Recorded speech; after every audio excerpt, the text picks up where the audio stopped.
Hey everybody, I haven't made a video in a while, so I thought, let's make a video. I recently acquired some non-Beatle items, and I wanted to show you those right now. So first off, I got two more 8-tracks. This is Neil Young, American Stars and Bars, which happens to be one of my favorite Neil Young albums. It has one of my favorite Neil Young songs on it, Like a Hurricane, which is fantastic. It also has a bunch of other songs I really like a lot. The Old Country Waltz, Saddle Up the Palomino, Hey Babe, Hold Back the Tears, Bite the Bullet, Sorry Bethlehem, Willow, it's all good. Anyway, there it is, Neil Young, American Stars and Bars. Then I picked one up, which comes in a little slipcase, which is kind of cool. This is my favorite Elton John album. This is Tumbleweed Connection. And this 8-track sounds really, really good. I was really impressed with it, and it has the, for those of you who are Elton John fans, it has the double-tracked vocal on Where To Now, St. Peter, which is kind of a, I don't know if that was on all the original mixes of Tumbleweed Connection, but I know on the CD version it's not double-tracked, but on here it is double-tracked, so it's cool to have that. So those are the two 8-tracks I picked up. Then I got a whole bunch of records, so here we go. I picked this up. This is called Music for, I got a little glare going on here, so I'll try to get you a no glare shot here. Music for Bang, Baroom, and Harp. It's Dick Shorey's new percussion ensemble. And this is a mono version. I have the stereo version, which I consider to be one of my best sounding records that I own, but this is the mono version. It was only $5, and I thought it'd be interesting to listen to the mono version. And it's pretty cool, nice to have it, and this is a really clean copy, so there it is. Music for Bang, Baroom, and Harp. Dick Shorey. So that's a cool thing I picked up. Then I found this. This cover is very beaten up, but the record's in good shape.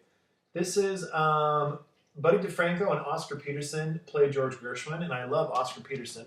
I have another Oscar Peterson album coming up here. And it's kind of like they have a Philharmonic Orchestra backing them up. But it sounds really good. It's very I call it romantic music. There's the label. And I don't know if you can see, but this record is pressed kind of interesting. It's got an interesting pattern in the grooves. I don't know if this is some kind of different type of pressing or whatever, but has a really good sound. It's in mono, but sounds great. Great to my ears, and really fun album to listen to. So that was Buddy DeFranco and Oscar Peterson play George Gershwin. Then I picked up this is the Oscar Peterson Trio, and I've seen many articles about this. The glare is very rough tonight, so you'll have to excuse that. This is Night Train by the Oscar Peterson Trio, and I've seen this listed as when they make those best jazz albums of all time lists. This is always one of the ones I see on there, so this is a stereo copy, and it's in just amazing shape. The actual record sleeve's in perfect shape. Comes with the original inner sleeve, which I won't take out, but it's on the Verve Records label. And as you can see there, it's just in really, really nice shape. And then side B, of course.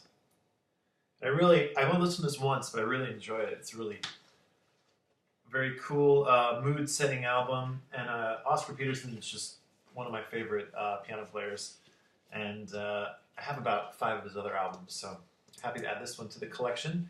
Night Train by the Oscar Peterson Trio. Okay, this next one, 2 days ago on the weekend here, I was with my girlfriend, and we were in downtown Ventura, which is where we live right now, and we were walking around. We went to some antique stores, just kind of looking for furniture for our new place or whatever. Walked into this one small antique store. They had a pile of records, about, maybe 30, 40 records just stacked up against the chair or something. I normally don't look through those because it's always, Andy Williams and Barbra Streisand and whatever. Not there's anything wrong with those artists, but not artists I'm looking for, usually, in places like this. So I'm looking through. This pops up. It's Neil Young, Time Fades Away, which is a fantastic record. I already had a copy of this, but this was only $5, and it's in perfect shape. And it comes with a poster, which I didn't have. And my record, the very first track had like it skipped. It would just always skip for some reason on my turntable. On other turntables it doesn't really skip, but on mine it did. This one is absolutely perfect. It plays great all the way through. And I will show you. Comes in this just plain paper sleeve, and the record is just so. I couldn't believe it when I found it. I looked at my girlfriend, and my eyebrows went up like insanely high, and she was like, "What?" I didn't want to talk about it in the store because I didn't want to make the person behind the counter feel bad and go like, "It's only $5. What a bunch of idiots!" So I proceeded to calmly go to the counter and purchase it. I also got another record there for $5 that I will show you in a Beatle Finds video. And it's a record by George Harrison that I did not have in my collection. So this is the poster that comes with the Neil Young album. And this is so delicate, I cannot describe to you. It's on almost like newspaper type quality paper. It's super thin. I'm not going to open it all the way. But it's just all the lyrics to the album. And it's really, really, really nice. And I love Neil Young. I don't know if I've talked about this on these videos before here, but I really do love Neil Young a whole lot. So getting this was a big score for me. And with the poster. So I might end up framing the poster. That's what I was getting at, by the way. I'm just trying not to destroy this poster as I put it back. I might end up framing the poster, maybe hanging up in our practice room for the band, or in our bedroom here somewhere. We still need to fill up the walls, as you can see. Got a slightly different camera angle today, or tonight rather. There's the bed. There's the extra record shelf with some extra records, closet, door. It's all, you can see everything, so I don't need to explain it to you. I don't know why I am, but I am. Anyway, time fades away. I was really, really happy to pick this up, so only $5. Can't go wrong with that. Then I picked this up at my local record shop. The sleeve isn't in the best shape, but it's Procol Harum. It's their debut album with A Wider Shade of Pale, She Wandered Through the Garden Fence. Bunch of really, really great songs. This is considered like the birth of prog rock right here.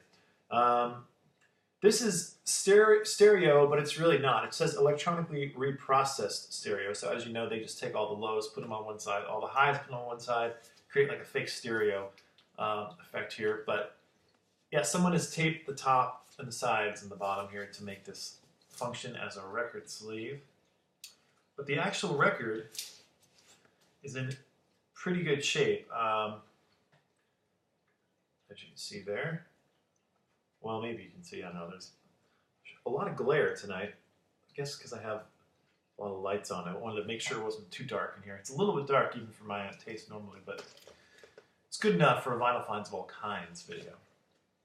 So, that was Procol Harum and their debut album. Let's see if I can get it back in here, in its little bag in here. There we go. And yeah, this sounded really good. I don't like the reprocessed stereo, but that's all right.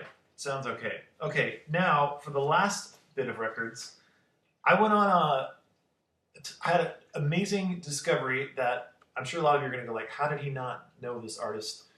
I just didn't know of them. I didn't listen to their music. I just discovered Nick Lowe. And specifically this album. Nick Lowe, Pure Pop for Now People. This is an amazing record. I don't know why I haven't heard it until now, but I love every single song on this. It blew me away. They were playing it in my local record store, and I was like, who is this? Why don't I know this? And they told me who it was. Then I bought this later on at another record store. It's just so good. Every single song is so good. It's so catchy. It's like late 70s, early 80s, kind of has that new wave vibe about it. For those of you who don't know, Nick Lowe is known because his biggest accomplishment, I suppose, is that he wrote the song What's So Funny About Peace, Love, and Understanding that Elvis Costello and the Attractions covered, which became a big hit. But he also went on to be a producer. He worked with the Pretenders, and he wrote a whole bunch of songs. He actually married one of Johnny Cash's daughters. So anyway, he's just a total musical genius, and he's fantastic. And this album is so great. So I picked this one up, and it's just, like I said, it's great. So you should definitely check it out if you haven't heard Nick Lowe. Then I decided to just pick up as much of his stuff as I could. So I picked up, he was in a band before he went solo called Rockpile with Dave Edmunds, and they only made one record together, and this is it. It's called Seconds of Pleasure, and it's got a cool gatefold there. And they're kind of like the godfathers of new wave, I guess, is what I kind of read about on online, so I don't know how accurate whatever I was reading is, but that's what I read. And this is more like a rockabilly sounding record to me. It's got very rockabilly Carl Perkins type stuff on here, but it's a very good album, and I was really pleased. I don't like it as much as I like Nick Lowe's solo stuff, but it's still very cool to have. So that was Rockpile. Then I just went on an absolute binge and got as many Nick Lowe records as I could find at my record stores. They were all really, really cheap, so I got them. So I got this one, Nick Lowe, Labor of Lust, and this has a hit song on it called Cruel to Be Kind, which is excellent. I actually like this whole record as much as I like the pure pop for now people. So this is his second solo record. Then I got his third solo record, which I also like a whole lot. This is kind of like, has like a 1950s ballad feel to it. This is called Nick the Knife, and I really like it a whole lot. Very, very good. And they do he does a song on here that he does on the Rockpile album called Heart. And on here he does it as a ballad. On Rockpile album, he does kind of like an up-tempo, like Motown-y type song. But I really like the version on here. And then I got the Abominable Showman, Nick Lowe, which is the next album. And again, there's a few songs in here I really like a whole lot. There's a couple songs that don't really do it for me, but still very good. And my computer went to sleep, so let's unsleep it. And last but not least, I got, and I haven't even listened to this one yet, so I need to do so. I got Nick Lowe and his Cowboy Outfit, which is the name of his band, I think, during this album. And this is called The Rose of England. Like I said, I haven't listened to this one yet. But I've read some reviews of this one online. I hear it's got a lot of fans, so I didn't show you any of the records I realized of Nick Lowe, but they all look the same. They're all on the Columbia label. It looks just like this. And there you go. So my obsession with Nick Lowe is in full effect, and he is just so excellent. If you are a fan of like Squeeze or Elvis Costello or any of that like new wave 80s music, which is like really melodic, not so much like even though I love I can't think of it, like Talking Heads, B-52s, I love those, the kind of quirkier new wave bands. Nick Lowe is more along the lines, I think, like the more melodic, like Squeeze, Elvis Costello type new wave bands. So those are my vinyl finds and my 2 8-track finds for this time, and I'm going to make a Beatle finds video when I acquire some more Beatles stuff. So I picked up 2 major Beatle records, actually solo Beatle records, but I don't want to show them quite yet because I want to have a little bit more to show in a video. So that'll happen very soon, and when it does, I'll make a video. So I look forward to reading all your comments down below, and I also have some really exciting news about my band Anchor and Bear that I will be announcing very soon, for those of you that care. And when I do, I will point you in the direction of my band's YouTube page, because I don't want to, mix everything up where you are forced to listen to my band news. But when the news comes up, I'll show you where you can find more information about it. And that'll be it for now. So I'll see you guys all next time I make a video. So keep collecting vinyl, and we'll do a zoom in on the back of Dick Shorey's Music for Bang, Baroom, and Harp. Bang, Baroom, and Harp.